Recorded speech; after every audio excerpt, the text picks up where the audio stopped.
Hi mga kafindot, for today's video pupunta tayo sa Ayala Life Center, Pasig City, Metro Manila. Nag-take lang ako ng P2P bus papuntang MRT dito sa Robinson's Place, Malolos.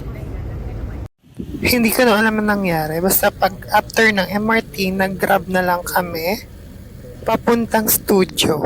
This is the episode 8 studio located at Ayala Malls, V30th.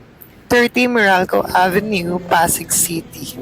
For today's ganap, hair and makeup artist tayo. Hindi ko na na-film yung buong process ng pagme-makeup. Basta ginagamit ko yung Deviant Star Balm, Glow Lux Body Balm, Shimmer for Body. At napakabango nito, guys. I love the scent, the smell, and the texture. You know, our model for that day is si Miss Jam Moises.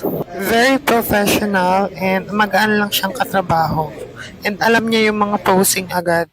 Kaya ang gaganda ng mga outfit niya from the other photographers. So, pumitik din ako dyan for my portfolio. And ayan, nag-break time lang kami, kumain kami dyan. Kwentuhan, chikahan, kung ano-ano pa man, etc. May isang model pa pala. So, ang theme niya ay cosplay. And ako rin ang nag-makeup sa kanya. Tapos, first time ko mag-makeup ng magko-cosplay. Pero yung makeup kasi parang pang bridal something lang. Pero more on, hindi ko alam din, hindi ko ma-explain. Pero ayun, na-makeupan ko naman siya. Parang normal lang din naman yung makeup niya. Hindi siya yung usual na, paano ko ba explain? Basta, makeup, normal makeup applications lang. I think 7 p.m. ay natapos na kami at pauwi na kami na Sir Angel Castro. Siya po ang punong abala ulit dyan sa photo session.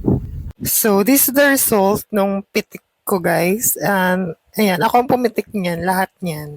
Ganda, ang ganda ng studio ng episode 8 studio. The best kayo.